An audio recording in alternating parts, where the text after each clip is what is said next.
अस्सलाम वालेकुम।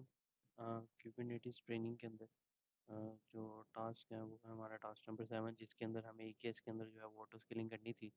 और ऑटो स्केलिंग की जो टाइप है जो कि हम परफॉर्म करेंगे दैट इज़ HPA, जिसे हम हॉरिजॉन्टल पोर्ट ऑटो स्केलिंग भी कहते हैं। हॉरिजॉन्टल पोर्ट ऑटो स्केलिंग से क्या मुराद है कि depend upon as a workload वो क्या करेगा, हमारी पोर्ट्स को इंक्रीज एंड डिक्रीज कर रहा होगा। अब इसके अंदर सबसे पहले हमें HPA परफॉर्म करने के लिए सबसे पहले हमें अपने क्लस्टर के अंदर जो है वो मैट्रिक्स सर्वर इंस्टॉल करने की ज़रूरत है। और वो मैट्रिक्स सर्वर क्यों इंस्टॉल करने की ज़रूरत है? क्योंकि जिस तरह हमारे पास एक क्लाउड वॉच एजेंट है, उसी तरह एक मैट्रिक्स सर्वर भी एक एजेंट के तौर पे काम करता है, जिसका काम ये होता है कि वो क्लस्टर के अंदर जितने भी रिसोर्सेज हैं हमारे, उनकी यूटिलाइजेशन की सारी इंफॉर्मेशन जो है ना वो अपने पास रखता है। और फिर उसी के बेस पे जो है हम वो स्केलिंग डिसीजन लेते हैं कि हमें स्केल अप करना है अपने जो नोड पोर्ट्स को, या स्केल डाउन करना है। तो वो डिपेंड करेगा हमारे वर्कलोड पे। और वर्कलोड का कैसे पता चलेगा, उसकी इन्फॉर्मेशन सारी डिटेल जो है वो हमें थ्रू मैट्रिक्स सर्वर के पता चलेगी। ओके, सबसे पहले मैंने क्या किया है, अपने क्लस्टर के अंदर मैट्रिक्स सर्वर इंस्टॉल किया है। और मैं यहाँ पे आपको कमांड चला के दिखा भी देता हूँ कि जिससे कंफर्म हो जाए कि क्या हमारे पास मैट्रिक्स सर्वर पड़ा है कि नहीं। तो ये kubectl get deployment metrics server की कमांड है। और यहाँ पे आप देखें कि हमने मैट्रिक्स सर्वर इंस्टॉल किया हुआ है इसके अंदर। ओके, नेक्स्ट जो इम्पोर्टेंट पॉइंट है कि हॉरिजॉन्टल पोर्ट स्केलिंग हम करेंगे किस तरह। तो सबसे पहले अगर मैं अपनी डिप्लॉयमेंट वाली फ़ाइल पे आऊँ, तो अगर आप डिप्लॉयमेंट वाली फ़ाइल देखें तो ये वही प्रीवियस फ़ाइल है जो कि हम प्रीवियस टास्क के लिए यूज़ करते रहे हैं। लेकिन इसमें चेंजेस क्या हैं, इसमें दो हमने चेंजेस किए हैं।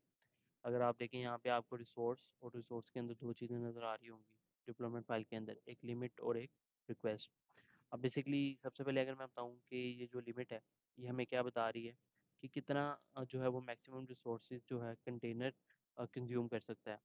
इसे इस केस के अंदर हमने जो है वो लिमिट क्या रखी है अपनी 500 एम मिली CPU जिसे हम कहते हैं, जिसका मतलब ये है कि कंटेनर को हमने रिस्ट्रिक्ट कर दिया है कि वो सिर्फ 0.5 CPU यूज़ कर सकता है।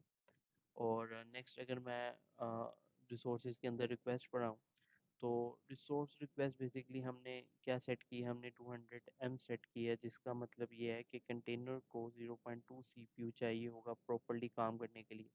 और ये बेसिकली क्या करता है, ये बेसिकली स्केजुलिंग डिसीजन के लिए यूज़ करते हैं।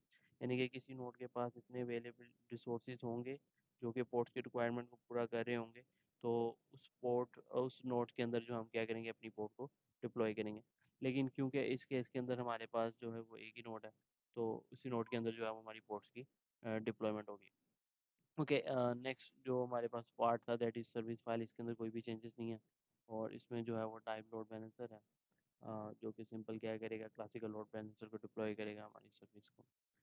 ओके, जो हमारे इंपॉर्टेंट पॉइंट है जो कि हमारी horizontal port auto scaling file है, उसको मैं एक्सप्लेन करने जा रहा हूँ। सबसे पहले हमारे पास API वर्जन है, हमने API वर्जन डिफाइन किया है। एंड सेकंड हमने उसकी काइंड बता दी है कि ये किस बारे में कुबरनेटिस की काइंड, यानी कि हम HPA करना चाह रहे हैं, ऑटो स्केलिंग करना चाह रहे हैं, हॉरिजॉन्टल पोर्ट ऑटो स्केलिंग करना चाह रहे हैं। और अगर हम मेटा डाटा के अंदर आएँ, तो मेटा डाटा के अंदर सबसे पहले नेम की फील्ड है। नेम के से क्या मुराद है कि हम अपनी इस HPA का, यानी कि जो हम हॉरिजॉन्टल पोर्ट ऑटो स्केलिंग करेंगे, उसका क्या नाम रखना चाह रहे हैं। तो इसके अंदर मैंने जो नाम रखा है that is floss cap deployment HPA। Okay, next जो है वो हमारे पास स्पेसिफिकेशन है। किसकी स्पेसिफिकेशन है? HPA की स्पेसिफिकेशन है, यानी कि हम हॉरिजॉन्टल पोर्ट ऑटो स्केलिंग की स्पेसिफिकेशंस को डिफाइन कर रहे हैं। जिसमें सबसे पहले हमने क्या बताई है, हमने स्केल टारगेट के अंदर हमने बताया कि हमने किस डिप्लॉयमेंट फाइल, यानी कि किस डिप्लॉयमेंट के लिए हमने ऑटो स्केलिंग करनी है।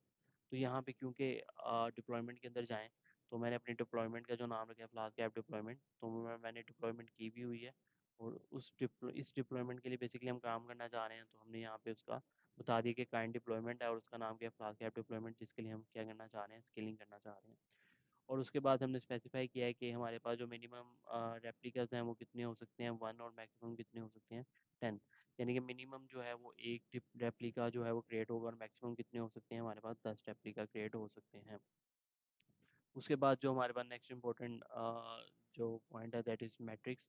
इस मैट्रिक्स के अंदर बेसिकली हम अपनी CPU की यूटिलाइजेशन को डिफाइन कर रहे हैं, यानी कि कितनी यूटिलाइजेशन, कितनी CPU की यूटिलाइजेशन हो तो ऑटो स्केलिंग की जाए। यानी कि हम अपनी ऑटो स्केलिंग